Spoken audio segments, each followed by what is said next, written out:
Okay. Good day guys. May pag-uusapan tayo, panibagong kwentuhan regarding sa efficiency ng solar panel sa DE inverter ng inyong mga grid tie. Okay? So yung iba mahilig mag-upgrade ng iba-ibang panel. Tapos yung iba ay hindi parehas yung size or magkaiba ang ng number ng panel. So malaking factor na bumabagsak yung harvest dahil doon. Okay? Number 1. So oversized PV connection, ibig sabihin dun umabot ka sa maximum limit ng PV size mo ng inverter, which is or close to that na pwede mag-trigger ng pagbaba ng iyong harvest dahil namimit niya yung kanyang maximum PV na naka-limit dun sa inverter. Okay? Another one, meron tayong unbalance ng PV connection. Ibig sabihin, yung iba kasi sabi nila, pwede na yan. Yung kasi guys, yung lahat ng inverter natin is kung ilan ang string, ilan ang MPPT, dinidivide lang yon. Okay? I-divide nyo. Halimbawa 6 kW. So, 3 kW ang inyong string. Okay? Kung 10 kW yan, kung tatlong string, i-divide ninyo. At papasok sa kanyang voltage protection o voltage limit, hindi upper limit yung limit lang, gandun lang. So kasi requirement minsan ng voltage sa inverter is kalahati o nasa middle, halimbawa 125 to 425. So ang recommendation niya is 300. So nandun yung magandang potential niyang voltahe. Okay, next is under size, or minsan kasi hindi naman talaga undersize or yung unsize ng PV or magkakaibang solar panel na wattage, because kung dati ay mayroong 400, wala na makuha 400, so gagawin 500 at yun ay hindi rin maganda. So usapang day tayo, hindi po sa ibang inverter So pag magkakaiba po ang panel na nagre-resulta po ito sa mga hindi pagmamax ng inverter o hindi pagtaas ng harvest. So pumapantay, makikita niyo sa graph na pumapantay na yung graph.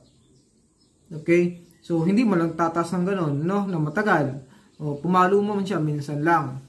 Okay? So pangit din yung kasi yung magkaiba ng size ng solar panel. Dapat kung kukuha ka ng solar panel, same lang sa wattage ng tig-isang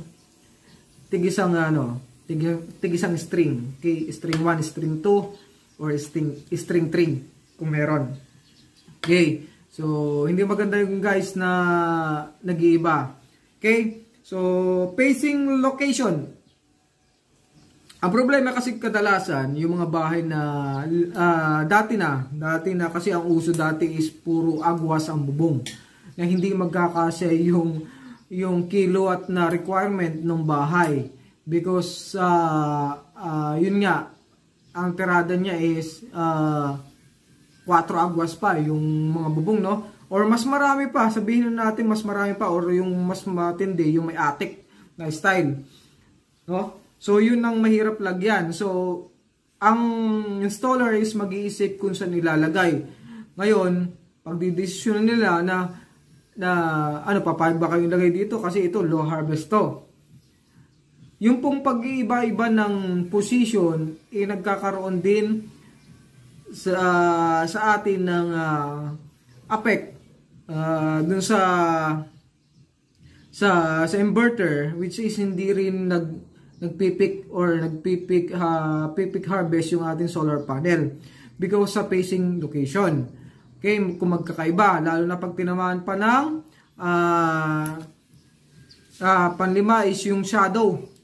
Yung shadow kasi, mas kahit na magkaibang MPPT, is pwede niyang potentially hatakin or magdadrop yung may shadow, magpipik yung kabila, pero may tendency pa rin na magiging losses yun dahil hatakin ng kanilang MPPT. So sa senaryo po ng DAE is nangyayari po yun.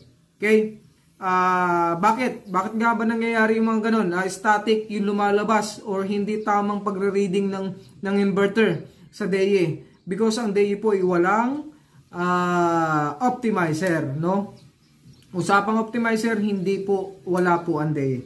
Para ma-optimize o yung harvest is ma-pairing niya or minsan hindi maapektuhan yung kabila yung harvest. So ganun yung po yung DAE, talagang walang design sa optimizer.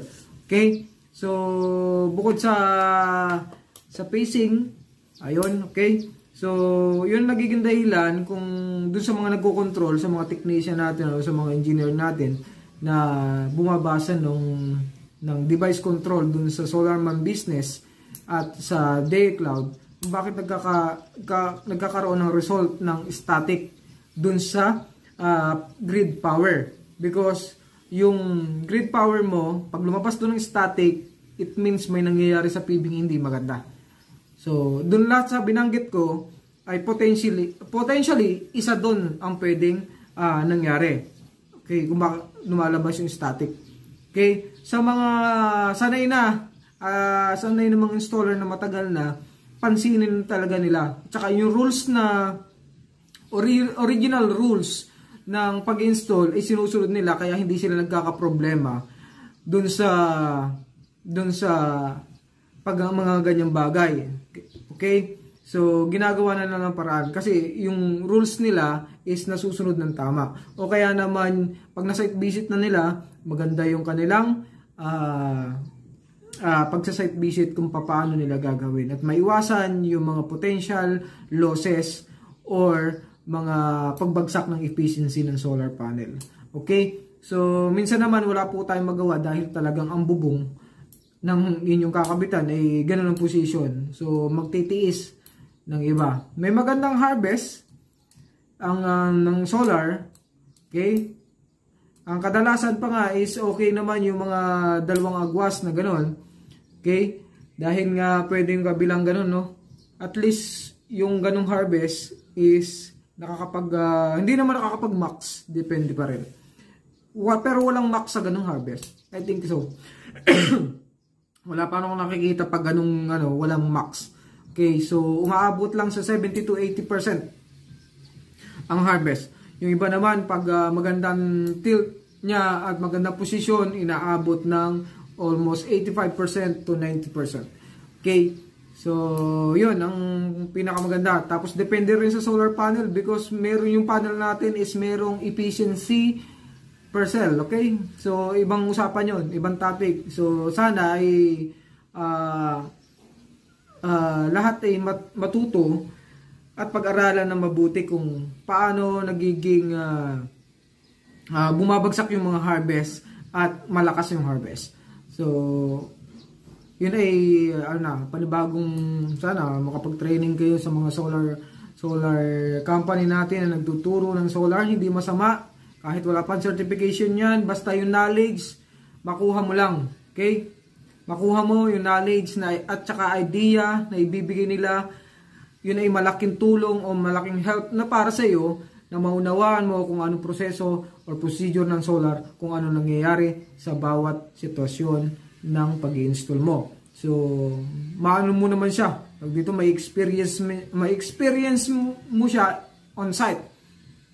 Pero dapat makita mo na at kung nakakapag-training ka sa ibang kumpanya, katulad ng Supermax, katulad ng One Point, katulad nung yung kabila, may ibang nagkakandak ng training, no, na ibang company at yung mga tinuturo nila is nakakatulong sa pag-unawa ng pagsosolar natin.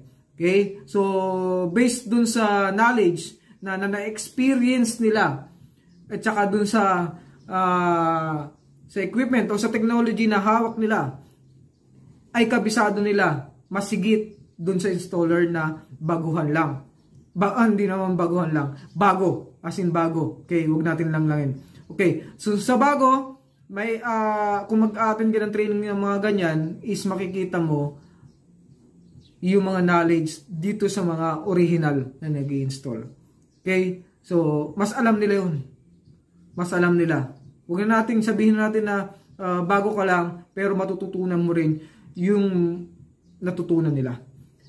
Kapag sinare nila yung knowledge nila, into that, pwede ka na mag-install kapag ikaw ay natuto rin. So, wag tama rin basta may mga training, libre training, or may mga question or may nagtuturo, makinig lang kayo. Okay, guys, thank you very much dahil sa inyong pakikinig. Ito na naman po yung ating solarista na ayaw sa mekos-mekos. Napahinga tayo ng ilang araw dahil sa may nangyari nitong mga nakaraang araw. Okay? Guys, thank you guys. Patuloy po tayong magtuturo ng solar sa Facebook natin. Okay? So, yung Facebook natin is Richard Oliveros pa rin. Digit na yan. Okay? Thank you guys. Thank you. Have a nice day.